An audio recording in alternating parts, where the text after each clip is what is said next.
예, 오늘의 제목이 우상으로 변질되는 가족 간의 애정과 자연, 동식물의 애호에 대한 그 지나친 집착과 의존 관계에 대해서 은혜받고자 합니다. 근데 오늘은 시간 관계상 가족 간의 애정, 그 지나친 집착과 의존 관계에 대해서만 우리가 은혜받고자 합니다. 다음 시간에 자연과 동식물의 애호에 대한 지나친 집착과 의존 관계를 다루기로 하고요. 자, 오늘 요한일서 4장 7절 8절 말씀 보겠습니다. 사랑하는 자들아, 우리가 서로 사랑하자. 사랑은 하나님께 속한 것이니 사랑하는 자마다 하나님께로서 나서 하나님을 알고 사랑하지 아니하는 자는 하나님을 알지 못하나니 이는 하나님은 사랑이시니라.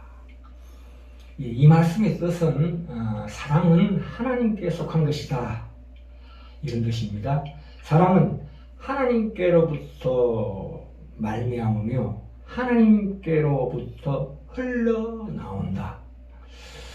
그러므로 그것은 말하자면 거듭남에 대한 증거이므로 서로 사랑하는 것이 그 영적 지식을 가졌음을 증거하는 것이다, 이런 말씀입니다.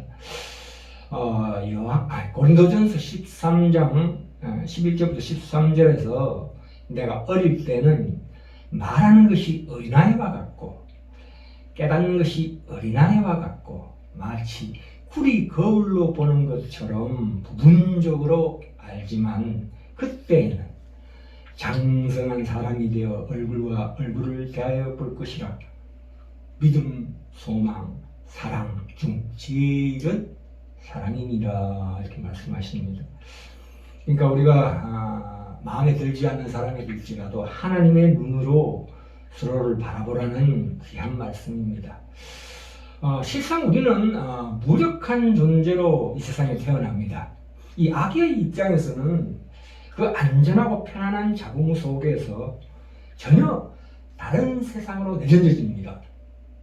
다른 세상으로 내던져진다고요. 그것은 마치 우리가 이 땅에서 살다가 죽음을 통과하여 천국에 이르는 과정으로도 볼 수 있습니다. 아기가 자궁 밖으로 나와야 되는 것은 그것은 본인을 위해서나 산모를 위해서나 반드시 자궁에서 나와야 둘 다 살 수 있습니다. 이 아기가 참으로 같이 태어났을 때 참 외롭고 겁먹은 마음이 됩니다. 겁을 먹지요. 그것이 무의식이나 반의식적으로 표현이 되는데요. 본능적으로 엄마의 품속으로 파고듭니다. 그것은 인간이 드디어 이제 사랑이 시작되어지는 사랑의 준비 단계입니다. 그러니까 아직 불완전하고 공허하면서도 혼란한 존재라는 뜻입니다. 그것은 본질상 궁극적으로 아주 갈급하게 사랑이 절대적으로 필요한 존재입니다. 아기 입장으로 봐서는 그것은 이렇게 비견될 수 있습니다. 우리가 하나님 나라의 시민, 거듭난 자의 첫 정상이 마태복음 5장에 나오지요. 힘이 강한 자, 애통해하는 자, 의에 줄이고 목마른 자라고 나옵니다. 또한 누가복음 18장에 바리새인과 세리의 비유에서 세리가 다만 가슴을 치며 가로되 하나님이여 불쌍히 여기소서, 저는 죄인이로소이다 라고 자신의 공고하고 공공함을 부르짖을 때에 시편 81편 10편에 나와 있다시피 너의 입을 넓게 열라 내가 채우리라 말씀하십니다. 하나님께서 이 산모 아기의 관계는 우리가 언뜻 보면 하나님의 사랑과 유사해 보입니다. 유사해 보이지만 하나님과 접근한다는 의미, 그러니까 가까이 간다, 가까움은 아닌 것입니다. 왜냐하면 우리는 하나님의 사랑은 우리가 지성과 의지로서 이제 철이 들어야 되겠죠. 의지로서 하나님과 하나로 연합하는 성육신하신 하나님을 본받는 일이기 때문에 그렇습니다. 그러니까 온갖 박해와 방해 속에서 이루어지는 사랑이 진짜 참사랑이 될 수 있다, 이런 뜻입니다. 그런 깊은 뜻이 있어요. 그러니까 우리는 사실상 태어날 때부터 서로를 필요로 하는 존재이기 때문에 사람이 혼자 사는 것은 좋지 않다. 이렇게 창세기 2장 18절에 여호와 하나님이 가라사대 사람이 독처하는 것이 좋지 못하니 내가 그를 위하여 돕는 배필을 지으리라 하시니라. 그래야 가족이 형성되는 거 아니겠어요? 이것이 결국 이제 가족 간의 애정, 사랑으로 발전하는데요. 엄마 입장에서도 역시 아이를 사랑해주지 않으면 안 되는 어떤 필연성이 대두됩니다. 그 필요성이 상호 간에 대두된다, 이 말입니다.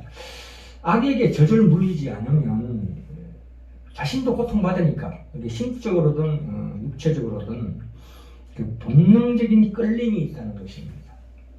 근데 그것이 말하자면 이 땅에서 어떻게 왜곡되고 오염될 수 있냐 하면 서로 간에 제목에서 말씀드렸다시피 지나친 집착과 의존관계로 나아가면 그것이 부성애든 모성애든 과거 부모 자신들의 성장기에 잃어버린 어떤 무언가를 보상받기 위하여 노력하는 부모일 수 있다는 사실입니다. 그들의 자식 편애로 인한 애착이 있을 수 있다, 이런 뜻입니다. 그 속에는 너무 자기 자신 사랑, 자기 애적인 요소와 부모의 과거의 어떤 상실과 어떤 두려움, 그런 트라우마가 있을 수 있겠죠. 어떤 좌절과 불안 등으로 인한 자기 보상 욕구, 자기애와 자기 보상 욕구가 많이 내포됨으로 인해서 이런 역기능적인 패턴이 말하자면 동전의 양면처럼 세대 간에 계속 되풀이되고 있는 것을 성경에서 얼마든지 볼 수 있습니다. 그것은 아브라함, 이삭, 야곱, 또 그 아내인 사라, 리브가, 라헬, 레아를 통해서도 볼 수 있습니다. 즉 그러한 아버지의 불안을 상쇄하기 위해서 자식 또한 과도하게, 이 자식도 아버지 기대에 부응하기 위해서 과도하게 반응하는 아들이 될 수 있습니다. 이삭같이 과도하게 부모에게, 아버지에게 순응적인 아들이 되기도 합니다. 그렇기 때문에 아버지의 아브라함의 인생 여정과 동일한 인생 여정을 걷습니다. 창세기 보시면 또 에서는 반대로 과도하게 외향적인 성향을 나타내기도 하고요. 야곱 같은 경우에는 그 아버지의 기대에 과도하게 부응하기 위해서 수많은 시행착오를 겪습니다. 요셉은 어떻습니까? 다시 아버지에게 과도하게 집착하는 모습을 보여줍니다. 그런데 그로 인해서 그 소외되는 다른 자녀들의 반발로 인해서 충돌하게 되는 상황이 연출됩니다. 물론 결국에는 그 하나님의 사랑의 개입으로 말미암아 요셉과 형들 사이에 새로운 더 나은 하나님의 사랑으로 발전하게 됩니다. 또한 이런 경우도 있습니다. 그 속에 권력이 개입되면은 다윗의 말년처럼 비참하게 됩니다. 부모 자식 간에도 예외 없이 권력이 중간에 끼어들면 죽고 합니다. 그 역사가 증명하는 것입니다. 중국의 척천무훈한 그 셰익스피어 사제비극에도 나오죠.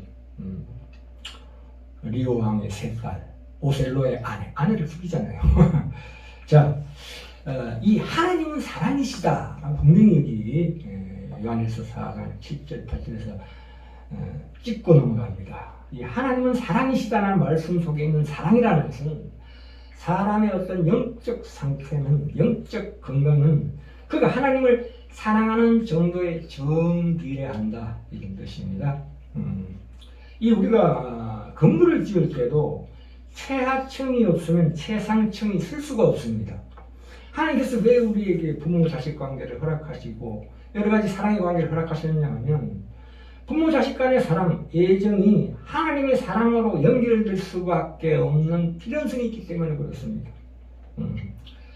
그래서 우리는 오직 하나님께만 드려야 될 무조건적인 헌신을 인간적 사랑에만 바쳐버릴 수가 있는 과오를 범할 수가 있습니다. 그러면 그 사랑이 힘이 되어버립니다.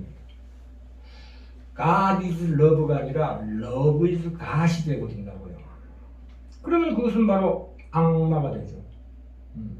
사탄이 우리를 유혹하는 계기가 됩니다.